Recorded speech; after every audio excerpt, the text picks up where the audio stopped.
What I have here is 6-inch PVC. It was 10 foot long. Bought it at Lowe's. Not all the Lowe's have them in stock, so I had to go to a Lowe's that had it in stock. My trailer's 6 foot wide, so I may have messed up a little bit, not too bad, but I cut one piece at 6 foot and one piece at 4 foot. I could have cut them both at 5 foot, but I wanted different lengths of storage.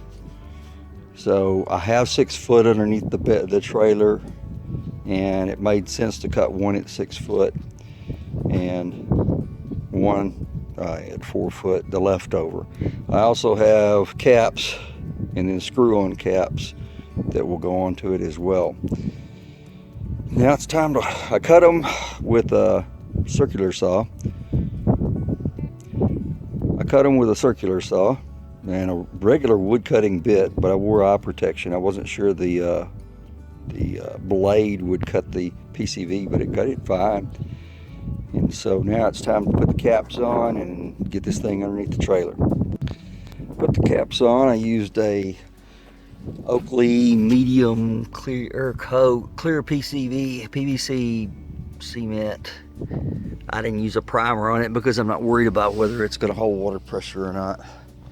I just wanted a watertight under trailer storage for icky stuff like drain pipes, things like that, tie downs, stuff that's going to get nasty and messy. I don't really want inside the trailer.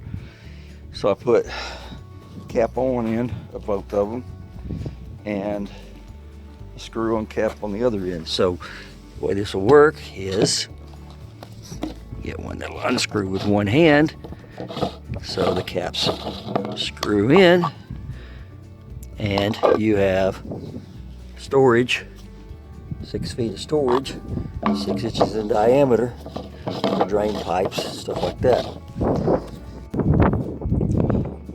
And that's approximately where they're going to go. Now it's time to lift them up and screw them on, hang them on the bottom of the trailer.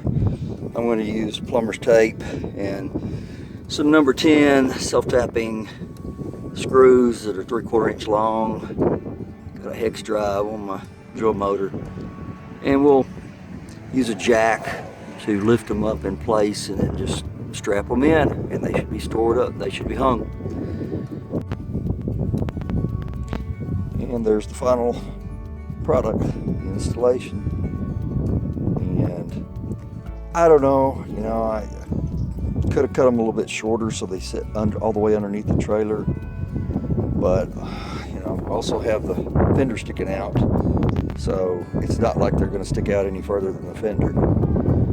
So anyway, there they are, and there's the drain hose. So the nasty drain hose has a home now, and you can put the cap on it and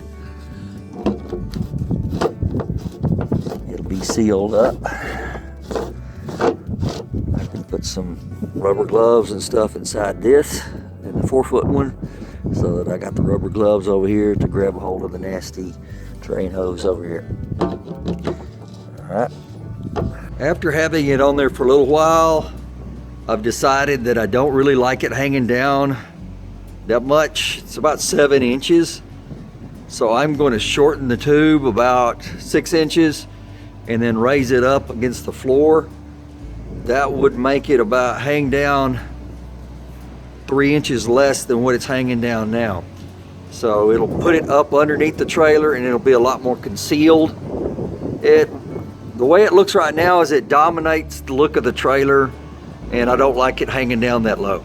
So I'm going to shorten it up, and the next time you see it, it'll be up inside underneath the trailer, up against the floor. Right here you can see how I tucked it up inside the frame rail. This is the frame rail, and it's a 3-inch 2x3 box tubing. And so being 6 inches, with this cap, it's actually 7 inches in diameter. So it's hanging down 4 inches.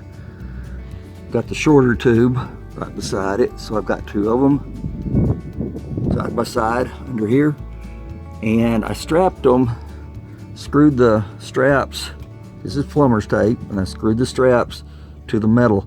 Now I have it here to wood, But that was just to help me get it hung. I would not leave it up there. I wouldn't install it permanently with wood. That screw, if that's all that's holding on, that screw is going to come out of that wood eventually. So I've got another strap right here, screwed to the metal, and it goes to a cross beam on the other side, screwed to metal. And those are self-tapping number 10 screws. You can just use a drill, and they cut their own hole, and self-tapping, cut their own threads and cut their own hole. And now you can see it from the side. It doesn't hang down quite as much. It's not quite as noticeable. Here you can see it from the side. The two tanks don't hang down as much. This is from the driver's side. And I put them a little bit back away from the frame rail. There's a little gap so that when I unscrew them,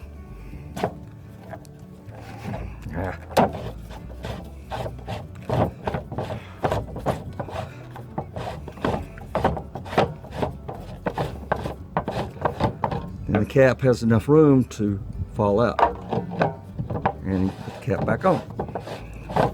It does somewhat limit you on the size of the material. You're obviously not going to put something inside of it that is 6 inches in diameter, but my drain hoses fit in there really well. Gloves will fit in there, tools will fit in there, and again, you can see how it's hung. It's hanging here from wood, but I've got another strap over here to a cross member that's drilled and tapped into metal. All right, there's the finished installation.